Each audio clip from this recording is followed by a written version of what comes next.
Abantu benshi mu ntambara zabo baraneshwa kandi atari uko ari abanyantege nke, ahubwo bakaneshwa kubera batazi uburyo bwiza, ndavuga ngo strategy zikwiriye mu kugwana kwabo. Naho umwanzi wacu ari umwe, Satani, intambara tugwana nazo ni nyinshi cyane gose kandi ziri mu buryo bwinshi butandukanye. Rero uko intambara zitandukana niko na strategy, niko n'uburyo bwo kuzigwana butandukana. Hano ndatanga akarorero keza cyane gose. Icyaha cy'ubushakanyi. Iyo Satani aguteje ubushakanyi, ijambo ry'Imana rikubwira ngo strategy yo kugwana n'icyaha cy'ubushakanyi. Iyo Satani aguteje ubushakanyi, strategy ni imwe gusa: guhunga.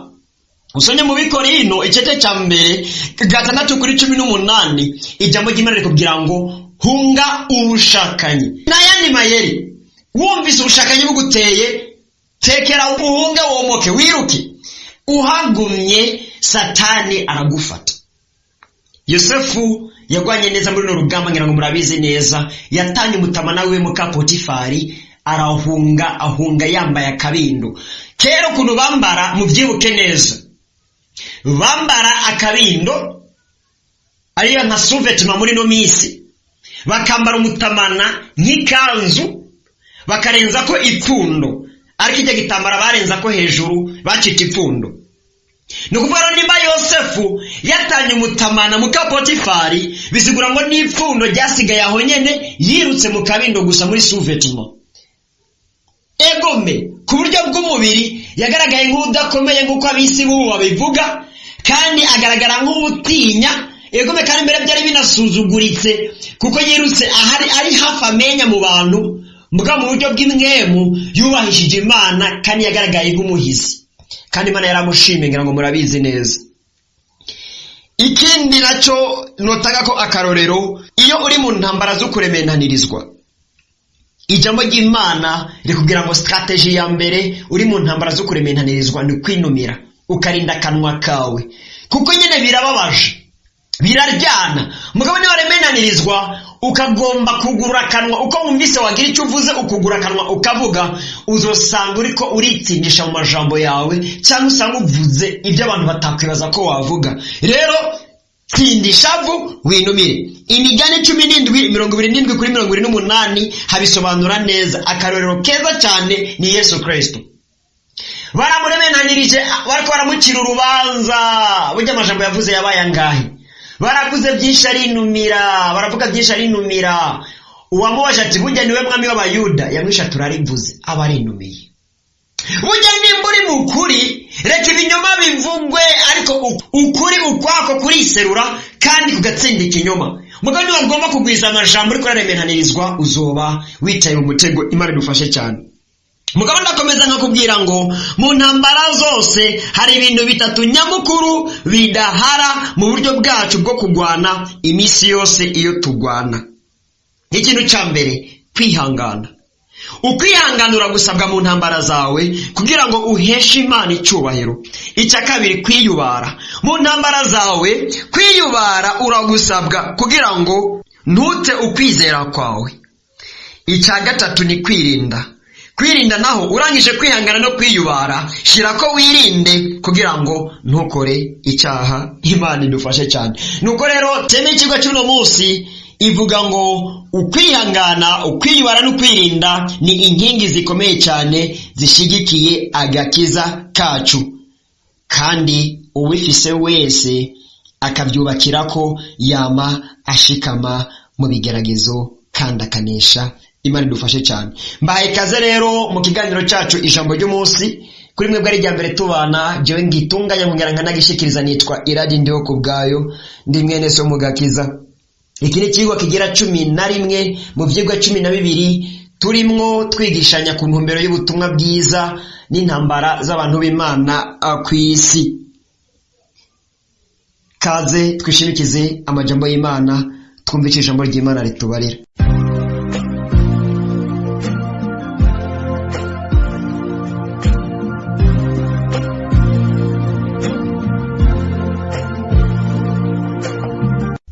Nuko nkuko mbejeje kubidondagura izo nkingi zitatu arizo ukwihangana, kwibara no kwirinda, zose turazibona mu cete cyandikiwe ishengero ry'Abaheburayo, kandi niho tuhonyene tuza gusoma. Hama tuce dusenga Imana, umwe wese yisabire gushobozwa guhagarara no gushikama, ntaneshwe n'ubwunge bw'umugwanizi iyo ageragezwa. Turahera ku gice cya 10 Abaheburayo ku murongo wa 35 wonyene, haratubwira ibyo kwihangana. Havuga gute? Indazi y'amajambo imburi 35. Nuko nimute ubushizi bw'ubwoba bwanyu buri n'impera ikomeye, kuko mukwiye kwihangana kugira ngo nimwamara gukora ibyo Imana igomba mubone guhabwa ibyasezeranywe. Yesu Kristo adufashe cyane. Turabandanya igice cya 2 mu Baheburayo nyene, umurongo wa 1 kugeza ku murongo wa 3. Indanzi y'amajambo iravuga ngo ntimwanjanjwe kugakiza. Uwo bisobanura neza yovuga ngo mwiyubare kugakiza. Kutanjanjwa niko kwiyubara, kwanjanjwa ni kugirane kutiyubara. Ntimwanjanjwe kugakiza. Nico gituma dukwiye kurushirizaho kwitwararika ibyo twumvise, kugira ngo ntidutwarwe akayombekere tukabivamwo, kuko ijambo ryavugiwe mu kanwa k'abamarayika ryagumyeho, kandi ibicumuro byose no kutumvira bikagererwa ingero bikwiranye. 3. Tweho tuzokwikiza dute nitwanjanjwa kugakiza kangana gatyo kabanje kuvurwa n'umwami wacu, gakomerezwa kuri twebwe n'abakumvise. Imana idufashe cyane. Aho naho haratubwira ibyo kwiyubara, ntitwanjanjwe kugakiza ariko twiyubare cyane gose ngo tukazigame. Ahambere hatubwira ibyo kwihangana kugira ngo dushitse ubugombe bw'Imana, nayo idushikirize ibyasezeranywe. Turangirize mu Baheburayo 12 kuri 25. 12 ku murongo wa 25 naho hatubwira ibyo kwirinda. Haravuga gute? Indanzi y'amajambo iravuga ngo iby'Isiyoni wo mw'isi n'Isiyoni wo mw'ijuru. Ndavuga ngo iby'umurwa wa Siyoni wo mw'isi n'umurwa wa Siyoni wo mw'ijuru, ariko si byo mpagaze ko. Ndagenda ku murongo wa 25 haravuga ngo mwirinde ntimwange kumva iyo iriko iravuga babandi ko batakize, hamwe banga uwababuriye mw'isi. Tweho tuzorushirizaho cyane kudakira, namba dutera ibitugu iyituburira iri mw'ijuru. Imana idufashe cyane. Aha naho hatubwira ibyo kwirinda. Iminsi yose iri mu kigeragezo hari ijwi ry'umugwanizi riguhamagarira gukora icyaha. Mugabo ijambo ry'Imana rikubwira ngo wirinde, wumva ijwi rya Mpwemu Yera rikuburira riri mu mutima wawe, ariko Mpwemu Yera abwiririkanya n'Imana iri mw'ijuru ngo ntugakore icyaha. Unaniwe kwirinda ukoze icyaha, ariko niwirinda uzoba wirinze gukora icyaha, ubugingo bwawe uzoba ubukijije. Ariko udashoboye kwihangana ntashobora no kwiyubara, kandi udashoboye kwiyubara ntashobora no kwirinda. Ibyo byose uko ari bitatu bisabwa kuzura neza kugira ngo dushikame dusenga Imana. Mana ugira neza, Mana y'ubushobozi n'ububasha. Ego ndagushimiye no kuri uno munsi kubwa kano kanya keza kandi dushikijemwo. None rero izina ryawe niryubahwe, ubwami bwawe nibuze bugere mu mitima yabumvirije iri jambo ryawe. Hama kandi nugabe uganze muri twese, ushitse Mana icyo ugomba kuri umwe wese. Ariko ndabomboje ibyo Satani amaze kubaka ku bugingo bw'abana bawe. Ndasenyuje imigabo n'imigambi yiwe, ndavutaguje ingoyi n'iminyororo mw'iri jambo rya Mana ritahuza abantu bawe igikwiriye n'ikibereye. Kandi umwe wese uyu munsi ubushoboze gufata ingingo no gutera intambuko ikomeye ngo yamane kwihangana no kwiyubara no kwirinda, kugira ngo Mana ugororotse twame dushitse ubugombe bwawe, tuzigame ukwizera kwacu nako Mwami kuturinde gukora icyaha. Urakoze kuri Imana yo kwizigirwa kandi uri Imana yo kwizerwa. Ngusabye nizeye mu izina ry'umwana wawe w'ikinege Yesu Kristo ari Umwami n'umucunguzi wacu. Amen.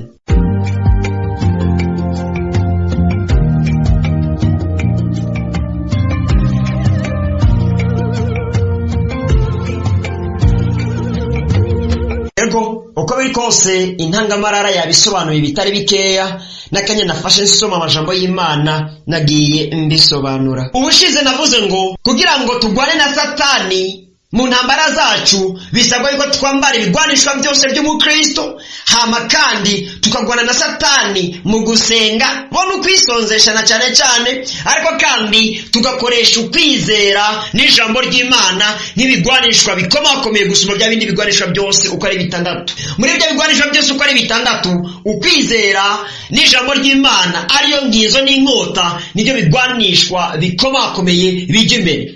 Ukwizera kukazibira ibivuye ku mugwanizi, hama inkota natwe tukayikoresha mu gutera no mu kugwanya umugwanizi. Mugabo navuze ngo ibigwanisha by'umukristo ntibishobora kukugirira ikimazi utari umukristo. Ubwa mbere ho nimba uri mu byaha, ukwizera kwawe kuba kwaratobaguritse, umwami w'umugwanizi uragucamwo ugatobekeranya igikiriza cyawe.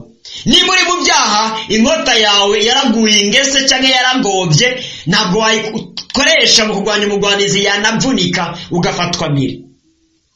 Imana idufashe cyane. Nimba uri mu byaha, cya cyuma gikingira igikiriza ariko kugororoka, nuva ngo cyaraheze kiragesera, umugwanizi aguteye umwami, utobekeranya icyo cyuma, umwami ugatobekeranya n'umutima wawe. Bisaba ngo uhagarare mu gakiza, ushikame, witandukanye n'ikiriko icyaha cyose, bishitse ugacumura, nyaragasa gusaba Imana imbabazi, apana gukora icyaha ku munsi wa mbere, ukakibika indwi ikarangira, ukwezi kukarangira, ukaza kucihana umwaka uri mu kurangira. Babona uzahunga ngo Imana imbabarire no kubyaha nibagiye, bigenda gutyo ukakora ibyaha kugeza aho ubyibagira. Ufise ijwi rya mwemu yarajya mari kubwira ngo umutima iminsi yose ukoze icyaha, none hari ijwi rikwibutsa ko wakoze icyaha, hogeza aho wibagira icyaha gute nimba utagwanije iryo jwi? Niyo mpamvu rero benshi bigwanishwa babitakaza. Ibyo bigwanishwa uko ari bitandatu utabikwije, mu rugamba rwawe nk'umukristo uraneshwa.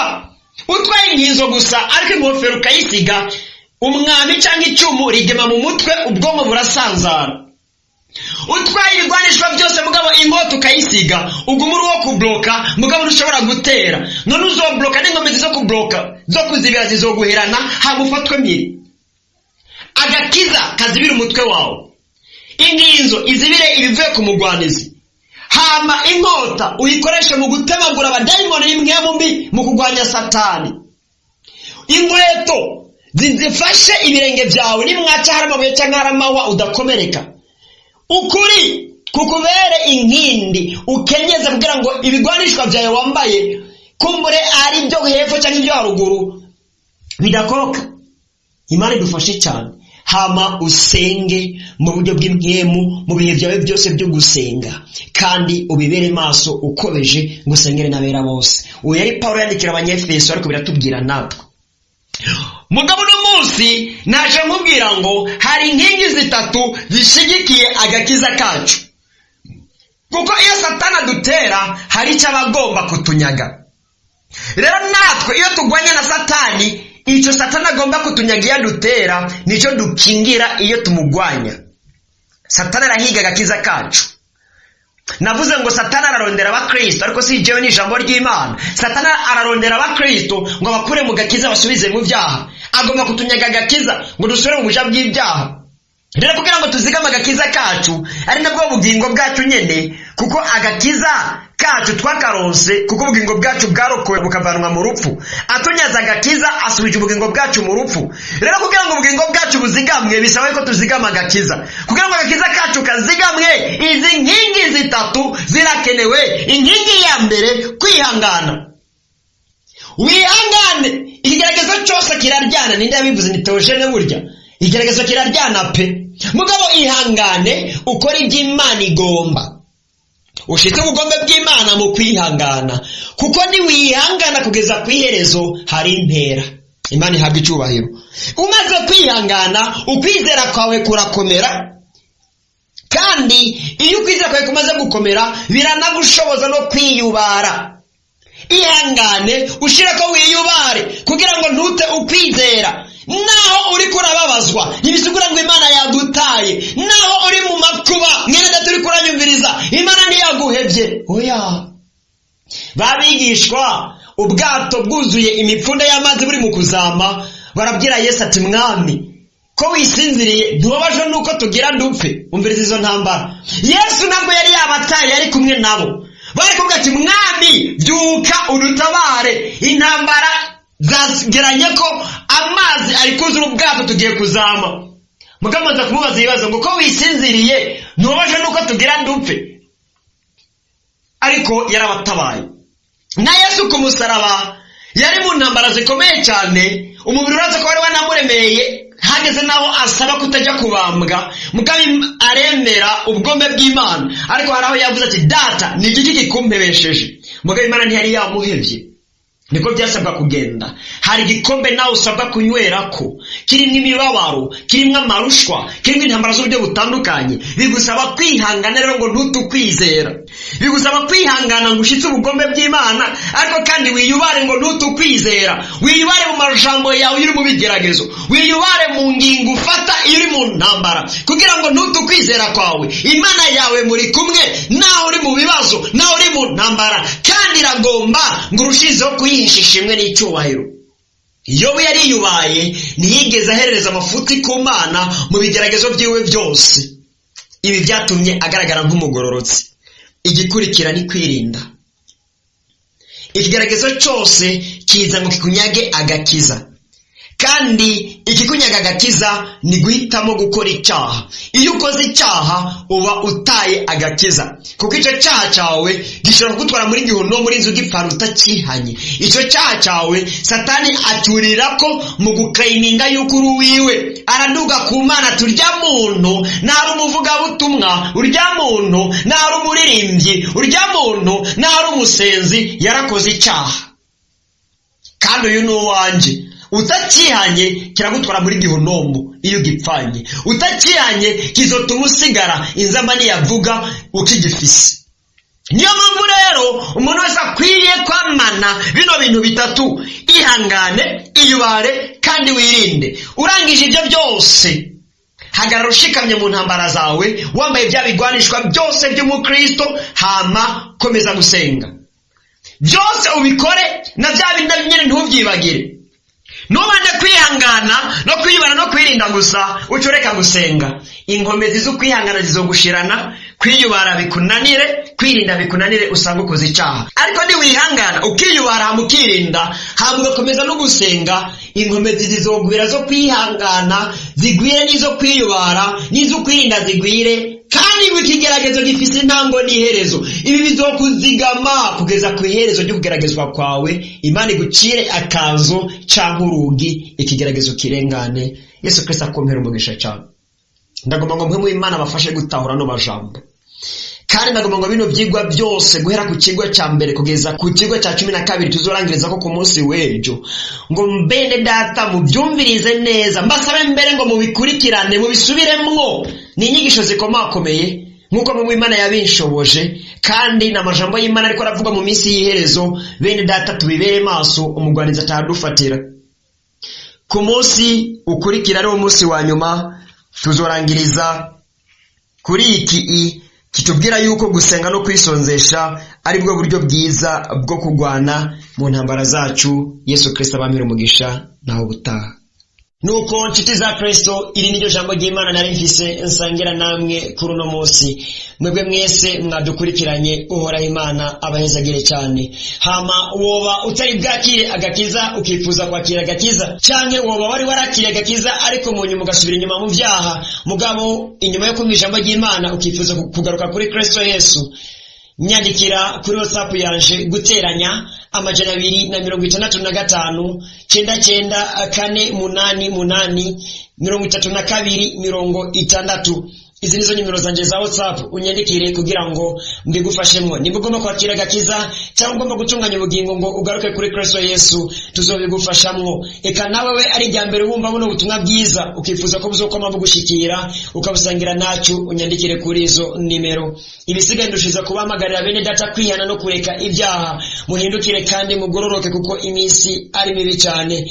Ibisigaye murushirize kandi kudusengera. musengere je nk'umukozi w'Imana muri kino gikorwa, munasengere kandi na kino gikorwa ngo ora Imana rushize mukizigama no kugishigikira mu nzira zose zishoboka. Kandi turabashimira namwebwe mutubwira ko ubutumwa bwiza dutanga mu kiganiro ijambo ry'umunsi buriko burabafasha bikomeye cyane gose mu by'imwemu, mu busabikanye n'abandi mufise contact zabo no mu yandi magroupe yose ya WhatsApp murimwo, ora Imana zo bibahezagirira nimwabikora mu bikunzi. Tuzokomeza kumusukurikira naho butaha, muzigamwe cyane.